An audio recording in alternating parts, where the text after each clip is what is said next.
I'd been with Gloria for 4 years when everything fell apart. What I thought would be a simple anniversary celebration turned into the moment I realized I'd been living a lie. It started 3 weeks before our actual anniversary when Gloria proposed we mark our 4th year together with dinner at the River Market, a trendy food hall in Portland that had recently opened to rave reviews. The place was all exposed brick and Edison bulbs, with a dozen different food vendors surrounding communal seating areas. It was the kind of spot where young professionals gathered to be seen as much as to eat. I'd imagined something completely different for our anniversary. Maybe that French bistro in the Pearl District we both loved, the one with the candlelit tables and the jazz pianist who played every Saturday night. Somewhere quiet and intimate where we could actually talk, remember what brought us together in the first place. We'd spent our first 3 anniversaries that way, just the 2 of us, and those evenings had always felt special, meaningful. But when Gloria brought up the idea of the River Market, she immediately followed it with a suggestion that caught me off guard. She wanted to invite friends, turn it into a group event. Make it a celebration with the people who'd watched our relationship grow over the years, she said. It seemed sweet and thoughtful at first, even if it wasn't what I'd envisioned. We'd been together since our senior year of college at Portland State, and our friend group had definitely been part of our story. We'd all graduated together, found jobs in the city, stayed connected through weekend barbecues and game nights. So the idea of celebrating with them wasn't completely out of left field. What I didn't realize then was how carefully Gloria had been planning this, how deliberately she'd been curating that guest list. Looking back now, with the clarity that only comes from distance and pain, there were signs I should have caught. Red flags I explained away because I trusted her, because I believed in us, because I thought 4 years together meant something unshakable. The warning signs were everywhere once I knew to look for them. Gloria had grown distant over recent weeks, maybe even months if I was being honest with myself. She was constantly on her phone during our conversations, texting while I was talking about my day, scrolling through social media while we ate dinner together. When I'd ask who she was talking to, she'd give vague answers about work friends or college people, nothing specific enough to be suspicious, but nothing detailed enough to be fully transparent either. She kept bringing up college memories with an odd nostalgia that I couldn't quite place, talking about how spontaneous she used to be, how adventurous, how alive she felt back then. At first, I thought maybe she was just feeling nostalgic, maybe going through some kind of quarter-life reflection. We were both 29 now, staring down 30, and I knew that milestone could make people look backward as much as forward. There was also her sudden interest in going out more, trying new places we'd never been together. Gloria had always been more of a homebody, content with Netflix and takeout on Friday nights. But suddenly she wanted to hit up every new bar and restaurant in town, always suggesting we go out with other people, never just the 2 of us. She'd started dressing differently too, more effort into her appearance, new clothes I'd never seen her wear, a different hairstyle that she'd gotten cut at an expensive salon downtown. I should have paid more attention. I should have asked more questions. But I was busy with work, focused on a big project that was consuming most of my mental energy, and I trusted her. After 4 years together, after talking about marriage and kids and buying a house someday, I trusted her completely. That trust would turn out to be the biggest mistake I ever made. The dinner was scheduled for Saturday night at 7 o'clock, and Gloria had handled all the arrangements herself. She'd made reservations for 8 people at one of the large communal tables overlooking the Willamette River. The location was perfect for what the restaurant offered, floor-to-ceiling windows providing views of the water and the city lights reflecting off its surface as the sun set. I'd offered multiple times to help with the planning, to at least split the guest list decisions with her or handle some of the logistics. But Gloria insisted she had everything covered, said she wanted it to be perfect, that this was important to her. She seemed so invested in making the evening special that I backed off, let her take control. I figured she was just being thoughtful, wanting to create a memorable night for our anniversary. Now I understand she needed control over every detail, because the evening wasn't really about us at all. It was about something else entirely, something I wouldn't understand until it was too late. I arrived at the River Market first, as usual. Punctuality was one of those things my parents had drilled into me from childhood. If you're not 10 minutes early, you're late, my father used to say. It had become such an ingrained habit that I felt anxious if I wasn't early to things. So I got there at 6:45, found our reserved table near the windows, and settled in to wait. The Saturday evening crowd was already filtering through the food hall, families with young children running between the vendor stalls, couples on dates leaning close over shared plates, groups of friends celebrating birthdays or promotions, or just the weekend itself. The energy was vibrant, almost overwhelming, with dozens of conversations blending together into a constant hum of noise punctuated by laughter and the clinking of glasses. I ordered a local IPA from the craft beer vendor and sat watching the river flow past, watching the sun begin its descent toward the western hills. I was actually feeling good, optimistic even. Yes, this wasn't the intimate dinner I'd imagined, but maybe Gloria was right. Maybe celebrating with friends would be fun, would remind us both of the community we'd built together over these 4 years. Gloria arrived 15 minutes later, right at 7, and she didn't come alone. She had her colleague Emma with her, along with 2 other women from her marketing team at the tech company where she worked. I recognized them from the company holiday party I'd attended back in December. Ashley and Brianna, both in their late 20s, both single, both the type who seemed to treat every social gathering as an opportunity for Instagram content. But what really struck me was how Gloria looked. She was stunning, more dressed up than I'd seen her in months. She'd clearly gotten her hair done that afternoon, styled in loose waves that framed her face perfectly. She wore a dress I'd never seen before, something navy blue and fitted that must have cost a few $100s based on how it looked. Her makeup was flawless, more dramatic than her usual style. Everything about her presentation felt deliberate, calculated, like she was dressing for someone specific. At the time, I pushed that thought away, told myself she was just making an effort for our anniversary, wanting to look nice for a special occasion. But that nagging feeling in my gut, the one I'd been ignoring for weeks, got a little bit stronger. "Hey baby," Gloria said, leaning down to kiss my cheek quickly before taking the seat across from me. The kiss felt perfunctory, obligatory, nothing like the affection we used to share. "Sorry we're a few minutes late. Traffic on Burnside was terrible." Emma and the other 2 immediately launched into conversation about their day, about the food vendors they wanted to try, about some work drama I didn't understand and didn't particularly care about. I smiled and nodded, playing the role of the supportive boyfriend, but I felt oddly disconnected from the moment, like I was watching the evening unfold from outside myself. My friend Tyler arrived about 10 minutes later with his girlfriend Rachel. Tyler and I had played hockey together at Portland State, bonded over early morning practices and late-night study sessions, and stayed close after graduation, even as our lives took different paths. He worked in construction management now, spending his days on job sites wearing a hard hat and steel-toed boots, but he still had that same easy charm that had made him popular in college. Tyler was one of those guys who could talk to anyone about anything, who made group situations comfortable just by being present. He had a gift for reading a room, for knowing when to crack a joke or when to steer conversation away from uncomfortable topics. It was a skill I'd always envied a little, especially now as I sat there feeling increasingly out of place at my own anniversary dinner. Rachel worked as a paramedic, pulling 12-hour shifts that left her exhausted, but somehow never diminished her optimistic outlook on life. She'd seen terrible things in her job, accidents, overdoses, domestic violence calls, but she still managed to radiate positivity whenever I saw her. She and Tyler had been together for about 2 years now, and they had the kind of easy, comfortable relationship I'd thought Gloria and I had. They greeted everyone warmly, Tyler clapping me on the shoulder as he sat down beside me while Rachel immediately engaged Gloria's co-workers in conversation about the restaurant, about the food options, about how beautiful the river looked as the evening light faded. And then came the 8th guest, the one I hadn't expected, the one whose presence would make everything else make terrible, perfect sense. Daniel Martinez walked up to our table at 7:20, fashionably late, and the moment I saw him, something cold settled in my chest. Daniel Martinez, Gloria's ex-boyfriend from 5 years ago, the guy she'd dated for 3 years during college before I came into the picture.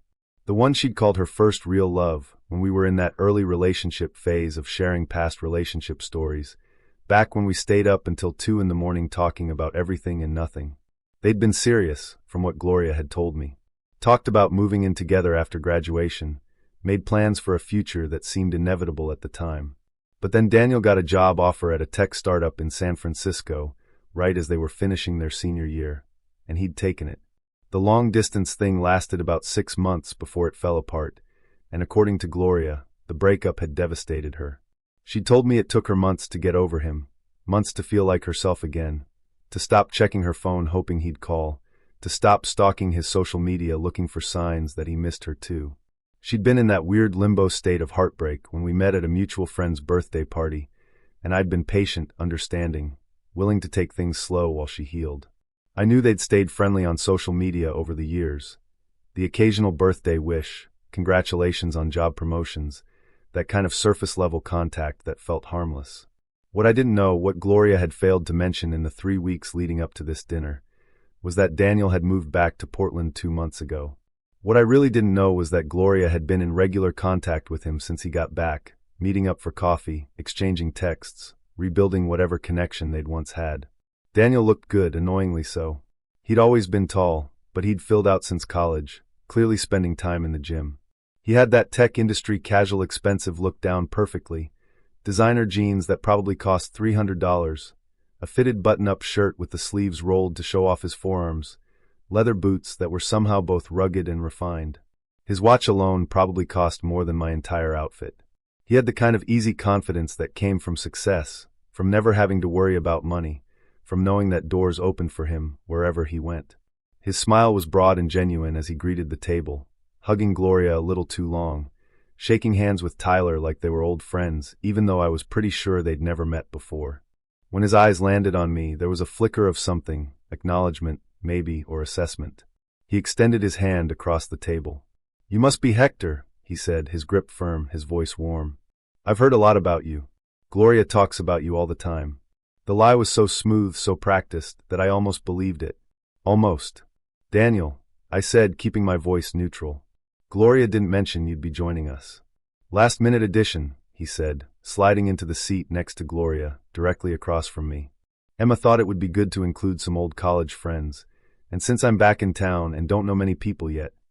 He trailed off with a self-deprecating shrug that I'm sure worked on most people.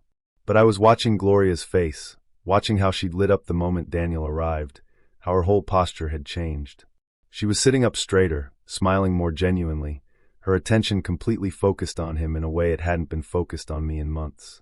I caught Tyler's eye, and I could see the question there. He was wondering the same thing I was. What the hell was Gloria's ex-boyfriend doing at our anniversary dinner? But I didn't say anything. Not yet. Because maybe this was innocent. Maybe Emma really had suggested it. Maybe it was just friendly. Maybe I was being paranoid and insecure for no reason. Except I wasn't paranoid. And I wasn't insecure. And everything about this situation felt wrong. When I asked Gloria about Daniel's presence while we were ordering drinks from one of the cocktail vendors, she gave me that casual shrug she'd perfected over the years. The one that made you feel like questioning her was unreasonable, like you were being jealous or controlling for even bringing it up. "Emma mentioned he was back in town and suggested inviting him since he doesn't know many people yet," she said, stirring her vodka cranberry with the little plastic straw. "It's not a big deal, Hector. It's been 5 years. It's ancient history." The way she said it, so matter-of-fact, made me feel like pressing the issue would be petty. Like I'd be the bad guy for making a scene about her ex-boyfriend, showing up to our anniversary dinner. "He doesn't have a huge social circle here anymore," Gloria continued, not quite meeting my eyes. "I thought it would be nice to include him. We're all adults. It's fine. Made sense, I guess. We were all adults. Ancient history and all that. People stay friends with exes all the time, right? It doesn't have to mean anything. But watching them interact during the appetizer course, during the shared plates of Brussels sprouts and pork belly tacos and artisanal flatbreads, I noticed things that made me deeply uncomfortable. The way they fell into easy conversation, finishing each other's sentences like no time had passed. Inside jokes that made Gloria laugh in a way I hadn't heard in months. The way she leaned in a little too close when he was talking, her hand occasionally touching his arm for emphasis. And Daniel looked exactly like the kind of guy Gloria had always been attracted to before me. Tall, confident, effortlessly charming in a way that made conversation seem easy. He wore his success well, and there was something magnetic about him that I had to acknowledge even as I was growing to hate him. I caught myself comparing us, and I hated that too. Hated that I was sitting at my own anniversary dinner measuring myself against another man, wondering if I was enough, if I'd ever been enough, if Gloria had been settling for me all along while waiting for someone like Daniel to come back into her life. I'm not an insecure guy. I never have been. I know my worth, know what I bring to a relationship. But sitting there watching Gloria light up in a way I hadn't seen in months, watching her become this vibrant, animated version of herself that only seemed to exist when Daniel was around, I started to understand why people talk about feeling invisible in their own relationships. It was like I was watching my girlfriend fall in love with someone else in real time, and everyone at the table could see it happening except apparently her. The first hour of dinner went fine on the surface, despite the underlying tension I was feeling. The food was good. The river market had clearly earned its reputation. The conversation flowed easily enough, everyone catching up on work and life, and all the normal things people talk about when they haven't seen each other in a while. The restaurant was packed with the Saturday night crowd, energy bouncing off the exposed brick walls, servers weaving between tables with trays of craft cocktails and artisanal dishes. The noise level was almost overwhelming, dozens of conversations blending into a constant roar that made it hard to hear across our own table sometimes. I was actually starting to relax a little, thinking maybe this group thing had been a good idea after all. Maybe I was overthinking the Daniel situation. Maybe Gloria was right, and it really was just ancient history, just old friends catching up, nothing to worry about. Then Emma started drinking heavily, and everything went to hell. Emma had always been a lightweight. 2 drinks and she got loud, 3 drinks and her filter disappeared completely, 4 drinks and she became completely unpredictable. By the time we'd finished appetizers and moved into entrees, she was on her 4th glass of wine, and her voice was carrying across not just our table, but to the surrounding ones as well. She was sitting directly across from Gloria, next to Rachel, and she kept getting louder with each sip, punctuating her sentences with big gestures that nearly knocked over water glasses. The conversation had somehow drifted to relationships and commitment, that inevitable topic that comes up when you get couples together. Someone, I think it was Tyler, made a comment about how lucky Gloria and I were to have found each other so young, to have built something stable, while everyone else was still figuring things out on dating apps and bad first dates. That's when Emma lit up like she'd been waiting for this exact moment all night, like she'd been holding on to something she was desperate to share and finally had her opening. "Oh, Gloria's so smart though," Emma practically shouted, her words slightly slurred, her wine glass sloshing dangerously as she pointed it in Gloria's direction. "She's got a replacement right here if Hector screws up." The table went quiet for a beat, everyone processing what Emma had just said. I felt my stomach drop, felt that cold sensation spread through my chest again. But Emma wasn't done. She was encouraged by the attention, by the shocked faces around the table, by whatever drunk logic was driving her forward. "Seriously, it's like the perfect backup plan," she continued, now gesturing wildly toward Daniel, who was sitting 2 seats down from Gloria. "Trevor's single, he's back in town, he's clearly still got a thing for Gloria. And look at him, he's successful, he's hot, he's available. If things don't work out with Hector, Gloria could just swap them out like changing phones when you get a better upgrade. It's brilliant when you think about it." She dissolved into drunken laughter, clearly thinking this was the most hilarious observation anyone had ever made. And here's the thing that broke me, the thing that made everything crystal clear. Everyone else laughed too. Not nervous laughter, not uncomfortable giggles, not the awkward chuckles you make when someone says something inappropriate and you don't know how else to respond. No, these were genuine, amused laughs, like Emma had just made the joke of the century. I looked around the table in disbelief. Tyler was chuckling, though I could see discomfort in his eyes. Rachel was covering her mouth, trying not to smile but failing. Ashley and Brianna were nodding along enthusiastically, like this was some brilliant observation. Even strangers at nearby tables were grinning, having overheard the whole thing. And Daniel was leaning back in his chair with this confident smirk, his arms crossed over his chest, clearly enjoying every second of the attention. He wasn't embarrassed, wasn't awkward, wasn't trying to shut the conversation down. He looked pleased, validated, like Emma had just confirmed something he'd been thinking all along. But the worst part, the absolute worst part, was Gloria's reaction. She was laughing. Really genuinely laughing. Not a nervous laugh, not a polite social laugh, not an uncomfortable giggle. A real, authentic, amused laugh like this was the funniest thing she'd heard all week. She was looking between Emma and Daniel with this expression I'd never seen before, something playful and conspiratorial, like they'd all shared some inside joke that I wasn't part of. Like this whole scenario was not just acceptable, but actually entertaining. For just a moment, everything else faded away. The restaurant noise disappeared. The conversations at other tables vanished. All I could see was Gloria's face. All I could hear was her laughter. All I could feel was this crushing realization that I'd been living a lie for weeks, maybe months. I waited for Gloria to shut it down, to look at Emma with disapproval, to say something like, "That's not funny," or don't be ridiculous, or that's completely inappropriate. She didn't say any of those things. She was still smiling, still looking between Emma and Daniel like they were all in on something together, something that excluded me entirely. That's when it hit me with absolute clarity. This wasn't spontaneous. This had been discussed.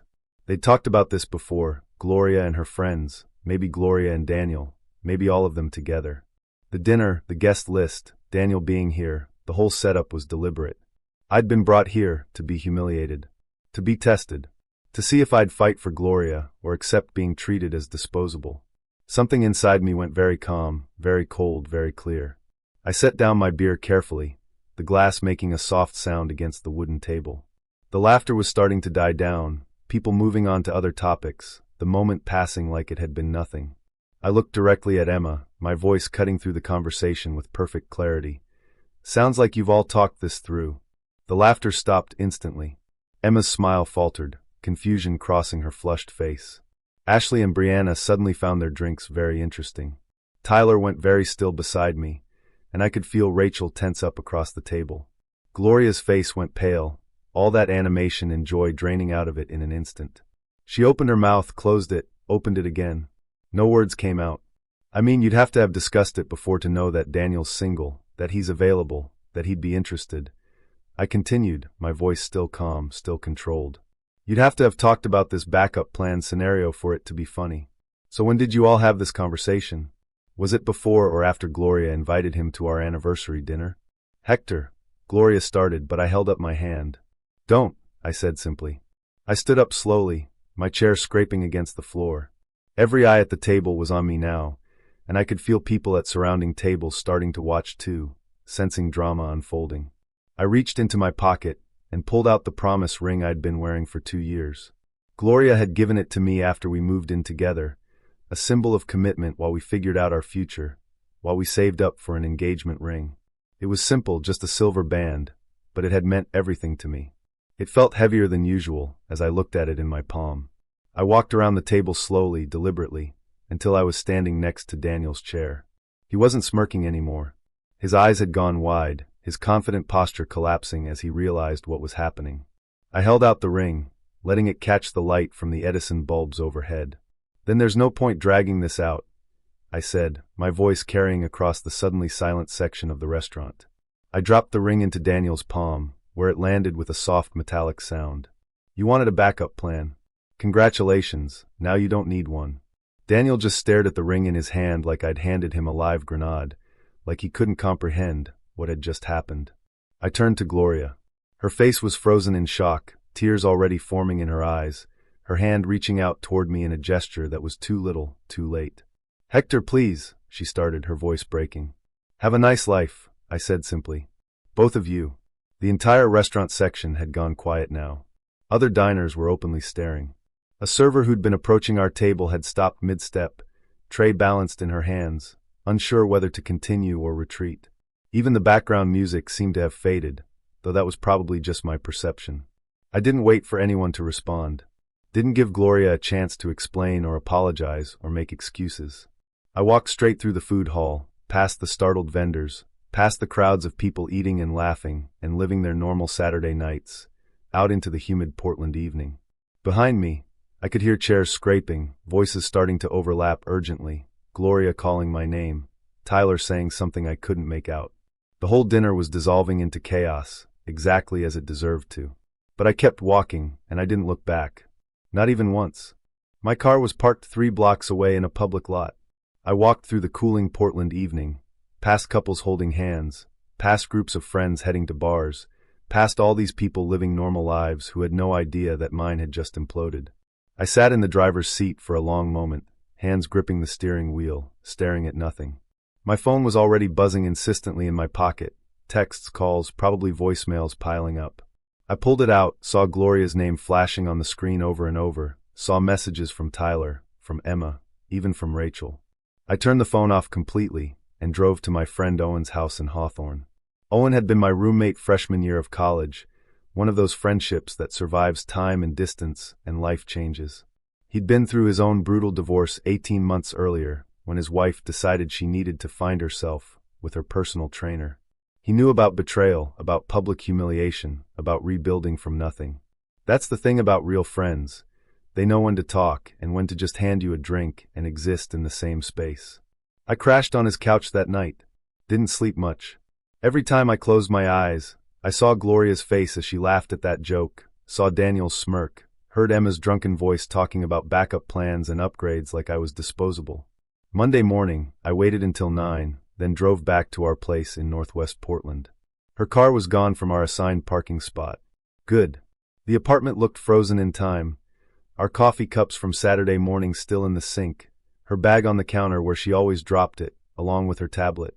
Walking through felt surreal, like touring a museum of a dead relationship. I went to the bedroom and started packing. Clothes, toiletries, my laptop, anything essential. My clothes took up half the closet, and removing them left obvious gaps that made the space look abandoned. While I was packing, I heard her tablet buzzing repeatedly from the kitchen. I shouldn't have looked. I knew it was wrong. But I did it anyway. It was still logged into her messaging apps. Right there on the lock screen were message previews from Daniel. I unlocked it and read everything. 6 weeks of conversations. Late-night texts about life, work, dreams, disappointments. Inside jokes referencing shared memories I wasn't part of. Complaints about me, about how I didn't understand her anymore, how different things had been when she was younger. One exchange from 3 weeks ago made my hands shake. Daniel, glad you're coming to dinner Saturday. Gloria, wouldn't miss it. Been too long since we've had a real conversation. Daniel, I've missed having someone who actually gets it. Gloria, just everything. The way things used to be. Daniel, you mean before you settled? Gloria, I'm still fun. I'm still me. Daniel, are you though? I took screenshots of everything, then finished packing and left. I spent that week at Owen's getting my head straight. I called our landlord and explained the situation. The lease was in both our names, but I could be removed if Gloria took over the full rent. 2 days later, Gloria texted through Tyler. I'd blocked her number, saying she'd take over the lease. One less thing to worry about. Thursday afternoon, I finally read one of her messages that Tyler forwarded. We need to talk. This is all a misunderstanding. I love you. I texted back through Tyler. If you want to talk, meet me at Waterfront Park Friday at 6. Come alone. Friday evening, I arrived early. It was one of those perfect Portland evenings, warm but not humid. Families walking along the waterfront, joggers heading home from work. Gloria showed up exactly on time. She looked terrible, dark circles under her eyes, hair pulled back messily, like she hadn't been sleeping. Thank you for meeting me, she said quietly, sitting beside me on the bench. I didn't respond. Just waited. I know you're angry. But nothing happened with Daniel. We're just friends. I pulled out my phone and showed her the screenshots. 6 weeks of secret meetings. These conversations, that's not friendship. Her face went white. You went through my messages. You left your tablet on the counter. I put my phone away. Here's what I think happened. You've been talking to Daniel for weeks. You told your friends. Saturday was a test to see if I'd fight for you. Well, now you know. I don't compete for people who keep backup plans. I was confused, she whispered. When Daniel came back, it brought up old feelings. Then you should have talked to me about it. Instead, you lied for 6 weeks.